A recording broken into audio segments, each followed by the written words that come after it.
Bonjour à tous, j'espère que vous allez bien. Je suis très heureuse de vous retrouver pour cette nouvelle vidéo où on va parler d'un sujet important et surtout d'actualité, le stress thermique chez les bovins. On le sait, nos amis les vaches ont un petit peu de mal à supporter les périodes de forte chaleur, donc c'est pour ça qu'il est important de pouvoir les anticiper. Ce que je vous propose, c'est de découvrir cette vidéo un petit peu exclusive où vous allez pouvoir apprendre à juger un petit peu ce qui se passe dans vos bâtiments, ce qui se passe dans votre troupeau, pour pouvoir améliorer leur bien-être et surtout leur permettre d'exprimer leur potentiel au maximum. C'est tout de suite.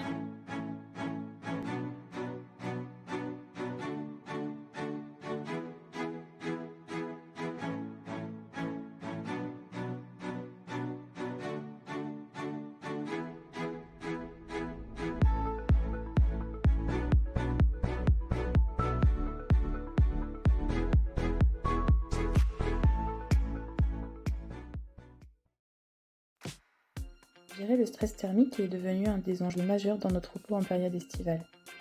Pour imager, la vache est un radiateur ambulant grâce à son rumen qui s'apparente à une grosse cuve de fermentation où il fait en permanence plus de 39 degrés. Alors les ruminants, et la vache en particulier, se retrouvent vite en difficulté lorsque les températures augmentent. La température de confort d'une vache laitière se trouve entre 2 et 15 degrés. L'indicateur principal de stress thermique est le THI. Il recoupe la température et l'hygrométrie. Plus cet indicateur est haut, plus le stress est important. Le seuil de stress se trouve à 68. Le seuil de stress peut être atteint dès qu'il fait 22 degrés avec une humidité relative de 70%. En cas de temps plutôt sec, avec une humidité relative de 20%, alors le seuil sera atteint plutôt à 25 degrés. Comment évaluer le stress thermique ressenti par la vache laitière ? Alors simplement par des mesures directement sur l'animal, en prenant la température rectale ou en comptant le rythme respiratoire, mais aussi par des observations directes en lien avec la physiologie ou le comportement des animaux. Est-ce que mes vaches mangent moins ? Est-ce qu'elles restent debout longtemps ? Et surtout, est-ce qu'elles se regroupent dans les zones les plus favorables du bâtiment ? Le score d'allaitement est aussi facile à observer, noté de 0 à 4 en fonction du type d'allaitement. Est-ce que je n'ai pas d'allaitement ? Est-ce que mes vaches allaitent légèrement ? Est-ce qu'elles allaitent rapidement ? Est-ce qu'elles ont la bouche ouverte, fermée ? Est-ce qu'elles bavent ? Est-ce qu'elles bavent excessivement ? Nous l'observons tous, dès les premières chaleurs, le stress thermique a un impact multiple. Le premier et le plus quantifiable est la baisse de la production de lait et la modification de sa composition en taux et du profil en acides gras. La santé mamelle est également impactée. Une étude menée par Rhône Conseil Élevage en 2020 amène les observations suivantes. En moyenne, les conséquences observées étaient d'une baisse d'1 point de TB, de 2 à 3 points de TP, une augmentation de 70 000 cellules et d'une perte de production de 2 à 3 litres de lait par jour.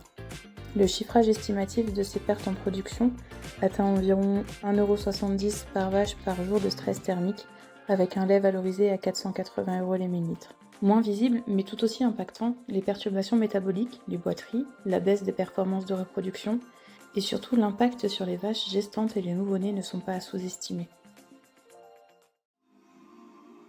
Nous allons retracer ensemble ce que vous, éleveurs, pouvez vérifier, modifier et ou mettre en place pour aider vos animaux à affronter au mieux les périodes de stress thermique. Le premier point de contrôle est le plus simple et je pense le plus important, c'est l'abreuvement. Il est primordial de pouvoir proposer un accès à l'eau à vos animaux suffisant. Au minimum, on recherche 10 cm d'eau par vache. C'est-à-dire que pour un troupeau de 60 vaches, il faut s'équiper de 3 abreuvoirs de 2 mètres linéaires disponibles. Il faut que vos abreuvoirs soient faciles d'accès, pas placés dans un cul-de-sac et plutôt à des endroits où les couloirs sont assez larges. Il faut aussi veiller à la propreté de vos abreuvoirs. Il faut savoir que 5 g de bouse dans 1000 litres d'eau réduisent de 25% l'abreuvement. Le plus simple et le plus efficace, c'est de s'équiper d'abreuvoirs linéaires basculants et ou avec bouchon de vidange pour un nettoyage rapide et pratique. Il faut savoir qu'une vache boit 2 fois plus d'eau quand il fait chaud. Ses besoins dépassent les 150 litres d'eau journalier quand il fait plus de 35 degrés. Ensuite, l'alimentation est primordiale. En anticipation de l'été, il est plutôt souhaitable de prévoir ses stocks de fourrage conservés. Il faudrait pouvoir adapter la hauteur et largeur des fonds d'attaque en fonction de la vitesse d'avancement. Sur l'été, il est plutôt conseillé d'avancer 20 à 30 cm par jour. Le choix des silos peut être réfléchi aussi en fonction de leur orientation. On préférera avoir des fronts d'attaque orientés nord et ou est sur la période estivale. La qualité des fourrages est également importante. Proposer des fourrages appétants et riches sera un gros avantage. Il est évident qu'il faut une place au cornadi ou à l'auge par vache pour éviter toute concurrence préjudiciable. On peut aussi adapter la distribution de la ration à des périodes un peu plus fraîches, très tôt le matin ou plus tôt le soir, et faire attention à ce que la ration reste à l'ombre toute la journée pour éviter l'échauffement. En ce qui concerne le rationnement pur, monter les quantités de sel et de bicarbonate permettra de pallier aux pertes par extra-chaleur et transpiration, et d'apporter un soutien au pH si l'animal ingère moins, donc rumine moins, et produit moins de substances tampons via sa salive. Globalement, mettre 80 à 100 g de sel dans la ration et 200 à 350 g de bicarbonate n'est pas aberrant. Il faut également penser à concentrer la ration en énergie notamment, de préférence sans trop monter l'amidon, pour pouvoir pallier à la baisse d'ingestion. Et enfin, s'il est possible d'ajouter de l'eau dans la ration pour la rendre plus fraîche, plus appétante, un peu moins triable, et permettre un apport d'eau en même temps que les repas. Petit rappel, 1 litre d'eau diminue de 1 point la matière sèche de la ration. Troisième point de vigilance, le pâturage. Évidemment, il est possible d'adapter le temps de pâturage en sortant les animaux plutôt la nuit et en les laissant en bâtiment la journée si celui-ci est adapté. Sinon, on s'assure de la disponibilité en pâturage pour que les animaux puissent manger, de la présence d'ombre et surtout, on n'oublie pas l'eau. Vous vous souvenez ? À 35 degrés, une vache boit plus de 150 litres d'eau par jour. Faites le calcul dans vos élevages. On peut également proposer des pierres à sel au pâturage. Évidemment, toutes ces préconisations s'appliquent aux génisses et aux vaches taries. Tiens, justement, les génisses prêtes et les vaches taries, parlons-en. Il n'y a pas que les laitières qui souffrent. Les vaches taries qui subissent un stress thermique en fin de gestation démarrent moins bien leur lactation, et la qualité du colostrum est vachement altérée. Pour les génisses prêtes, le développement mammaire peut être impacté. Et sur leur descendance aussi, ça a un impact. Globalement, les génisses d'élevage ayant subi un stress thermique in utero naissent moins lourdes, présentent un retard de croissance, puis de puberté, et donc de mise à la reproduction. Ça impacte aussi leur vie productive. En moyenne, 60% des primipares qui ont subi un stress thermique in utero finissent leur première lactation, contre 85% des primipares n'en ayant pas subi. Point de contrôle sur les bâtiments. Quels critères regarder ? Et comment améliorer ?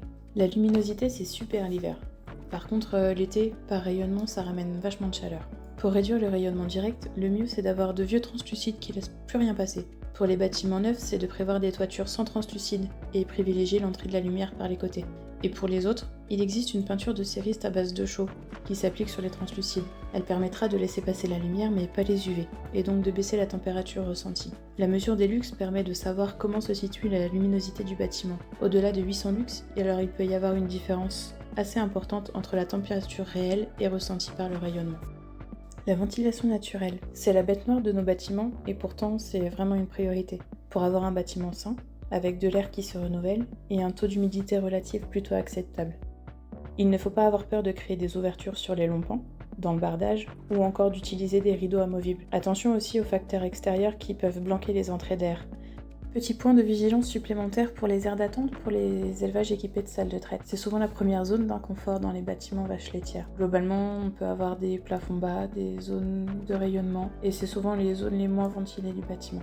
Si tous les points de vigilance précédents ont été checkés et que l'ambiance du bâtiment n'est toujours pas satisfaisante, alors on pourra envisager l'installation de la ventilation mécanique. Les ventilateurs à flux horizontal et vertical ont chacun leur avantage. Installer des ventilateurs aidera au bon renouvellement de l'air et pourra aider aussi à l'assèchement, donc l'assainissement de la litière. Cependant, attention, il faut veiller à ne pas sous-dimensionner votre équipement et à l'installer à la bonne hauteur et à la bonne inclinaison, au risque d'avoir un investissement inefficace et d'observer des regroupements de vaches dans le bâtiment. Le douchage et la brumisation sont aussi envisageables, seulement et seulement si la ventilation est irréprochable. Le douchage a pour avantage de refroidir directement l'animal et donc d'abaisser sa température corporelle. En ce qui concerne les veaux, leur confort thermique dépend aussi d'une bonne ventilation de leur bâtiment, d'une humidité relative assez basse, mais aussi d'absence de courant d'air. Pour les veaux en niche extérieure, attention à leur exposition au rayonnement.